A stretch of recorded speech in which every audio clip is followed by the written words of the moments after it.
Wonderful. Okay. Well, again, if you have a question for Anders Sorensen, use that raise your hand feature. And Anders, I'm going to go ahead and launch you right on into this one. You get your first games of 2022 after all the postponements, COVID-19 protocols.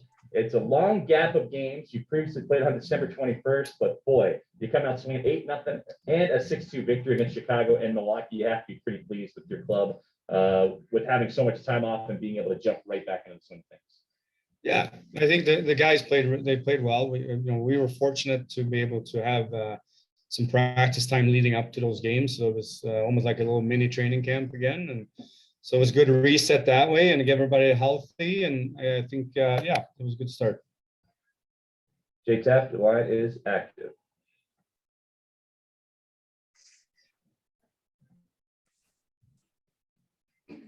Sorry, can you hear me? Yep. Hey, Coach. Can you expand a little bit? Why was it like a mini training camp for you guys, and how were you able to use that stretch? I had heard that there were days when you had 10 guys and then days when you had 20 something guys. Was it a challenge as well? Yeah, there was a challenge number wise, but I think that we did have a span of, I think it was almost 5 days where we were able to practice with close to a full team. Once they changed the rules there with the 5 days quarantine instead of 10, we were able to activate some guys. So we did have a span of some practices there, which was really helpful for us. What does it show with this group when you go through adversity like you guys have? I mean, everybody has, but you guys have really come out of it strong. What does that say about this group right now? I think it's a good sign, right? I mean, the season's still on, but it's a good sign. I think we have a good leadership group in the room and guys that kind of been there. We have some young guys that are now in their second year, so they're learning the league. And so I think, and I think they generally all care for each other, so which is a big part of it. Thanks, Coach. Thank you. Scott Lever, your line is active. Hi, Coach. Obviously, the scoring click, maybe that little pseudo mini camp there helped with that. But can you pinpoint why the offense suddenly erupted? And hopefully, can we see a lot more of that? Yeah, I'd like to see more for sure, right? No, I mean, I think that, we have some players that have offensive abilities. So obviously, adding Brandon Peary obviously helped there.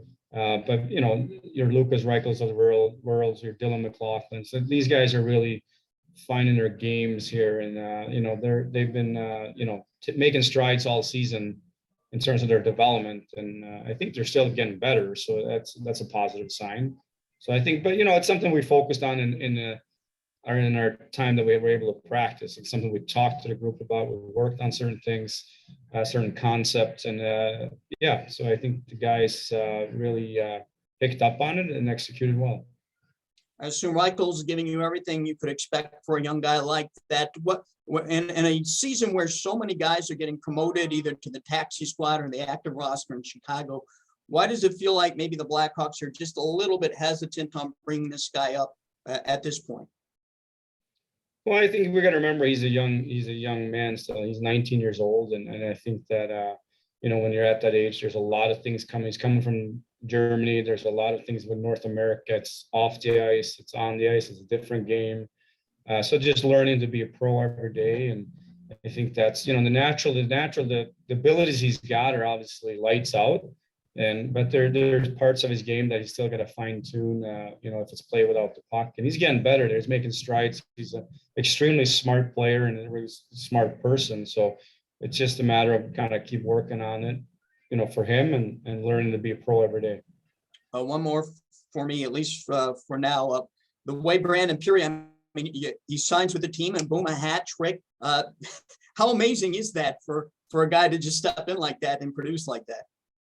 Yeah, Brandon is a great person. I mean, he really, I think that the time off there, I think he played his last game in the World Championships. I know he's been taking some time off and just making sure he's recovering. He's had some issues physically that was able to get some rest and recovery time and strengthen certain parts of his game or certain parts of his body. And I think that's really helped his on-ice performance. And I think he's just excited to play, right? So I think that's a big part of it as well. He's excited to come in and help these young guys as well. Thank you. Ben Pope, your line is active. Hey, Anders, what are Hey, Ben. some of those things that that you want Lucas to kind of fine tune? What are those areas you feel like maybe he's not fully all the way there yet with? It's more so to play without the puck. I think he's learning to play, especially as a center, right? There's a lot of responsibility in the low in the zone and certain areas you have to make sure you're positionally sound. And I think he's making a lot of positive strides in those areas. How has he been on faceoffs this year? It's gotten better as well. I know he's worked with Yannick Pro here that we have down here, and I think he's learning a lot of techniques from Yannick, and I think that's helped him as well. Derek King said today that entering the year, there was some kind of plan for him to play 30 some odd games down there, then maybe get a brief call up, then go back, so forth. Obviously, it's been thrown out the window with everything that's gone on and the concussion and COVID and everything. But have you had conversations with him and with the Hawks management about what the timeline might be for his call up? Not really. I mean, that's above my pay grade, right? They just tell me. No, but we have discussion about his development, his path that he's on, and how things are going, and then it's up to Kyle and Eric to make those decisions as we go along here. All right, thank you. And then we'll wrap up with Jay Taft one more time. Jay, your line is active. Coach, I just wanted to hit on Colin Daly. Just how has he handled himself? He's in such a tough kind of situation where he's at right now. Give us a quick idea of where he's at mentally and what you've seen over him lately.